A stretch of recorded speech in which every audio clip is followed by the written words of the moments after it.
আজ ২৭শে সেপ্টেম্বর। অনেকেই দার্জিলিংয়ের ভিডিও দেখতে চেয়েছো, তাদের জন্য আজকের এই ভিডিও।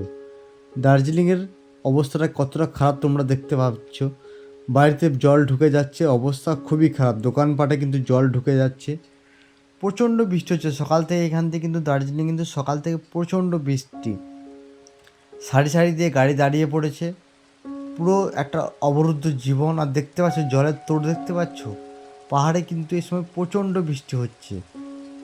তো সিকিম, দার্জিলিং এই সমস্ত জায়গার আপডেট ভিডিও পাওয়ার জন্য অবশ্যই চ্যানেলটাকে সাবস্ক্রাইব করে রাখো, পাশে থাকা বেল আইকনটাকে প্রেস করে দাও, যাতে তোমরা সমস্ত নতুন ভিডিও, আপডেট ভিডিও দেখতে পারো। দেখতে পাচ্ছ প্রতিটা দোকানের সামনের কী অবস্থা। জল ঢুকে পড়তেই কিন্তু জল বার করতে ব্যস্ত, এবং মুষলধারে বৃষ্টি হচ্ছে। পাহাড়ে এই সময় মুষলধারে বৃষ্টি হচ্ছে। যারা অক্টোবর মাসে প্রথম সপ্তাহে প্ল্যান করছে তাদেরকে বলবো দার্জিলিং আসার কোনো রকম প্ল্যান, সিকিম আসার কোনো রকম প্ল্যান এখন করো না। ওয়েদার যতক্ষণ না ভালো হচ্ছে ততক্ষণ তোমরা দার্জিলিং, সিকিম, গ্যাংটক এগুলো একটাও এসো না। কারণ তোমরা এসে ভালোভাবে এখানে কিন্তু ঘুরতে পারবে না। পরিবেশ এতটাই খারাপ হয়ে গেছে, চারিদিকে শুধু বৃষ্টি, চারিদিকে শুধু পাহাড়ের ধস, বিভিন্ন জায়গায় কিন্তু ঘর বাড়ি ভেঙে পড়ছে।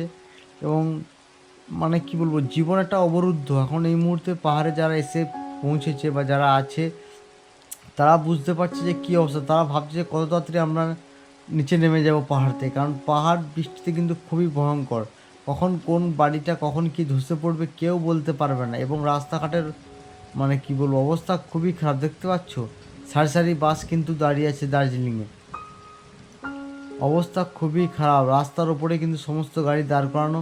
আর সেভাবেই কিন্তু এখানে জল ওপর থেকে পাহাড়ে, বুঝতে পারছি জল কীভাবে নামছে। পুরো দোকানপাট থেকে আরম্ভ করে সব কিছুই কিন্তু মানে মানে ভর্তি, জলে ভর্তি চারিদিকে। মানে মানুষ যে একটু বেরোবে শান্তি সেটুকুও জায়গা নেই, চারিদিকে শুধু বৃষ্টি আর বৃষ্টি। তার মধ্যেই বুঝতেই পারছো চারিদিকে শুধু বৃষ্টির ফলে কিন্তু বাজারঘাট খুললে পরেও কিন্তু অবস্থা খুবই খারাপ। তো তোমরা প্লিজ অক্টোবরের প্রথম সপ্তাহে প্ল্যান করো না। ওয়েদার একটু ভালো হোক, তারপর তোমরা প্ল্যান করবে।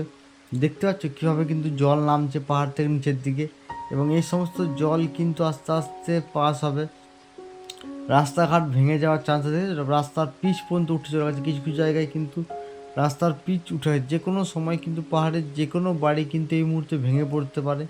রাস্তাঘাট থেকে আরম্ভ করে সব কিছুই কিন্তু খারাপ হয়ে গেছে। তো প্লিজ তোমরা এসো না।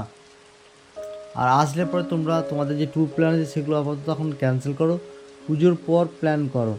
কারণ এখন কিন্তু ওয়েদার যথেষ্ট খারাপ, যথেষ্ট ওয়েদার খারাপ। এই ওয়েদারে না আসাই ভালো।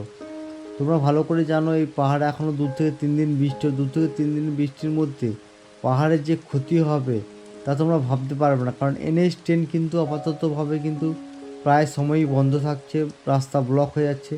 তারপর লাভা কালিম্পংয়ের রাস্তাটাও কিন্তু খুব একটা ভালো নেই, কারণ ওটাতেও ভারী গাড়ি চলাচল বন্ধ হয়ে গেছে। কারণ রাস্তা প্রায় বিভিন্ন জায়গায় ওটাতেও বসে গেছে। তো তোমরা প্লিজ এই সময় পাহাড়ে এসো না। ওয়েদার একটু ভালো হোক, তারপর তোমরা পাহাড়ে এসো।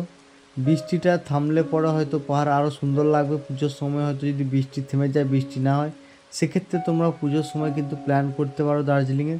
দার্জিলিংয়ের অবস্থা এখন রিসেন্ট বলতে পারো সেপ্টেম্বরের লাস্ট সপ্তাহ এবং অক্টোবরের ফার্স্ট সপ্তাহ কোনো রকম প্ল্যান কিন্তু এখন করো না।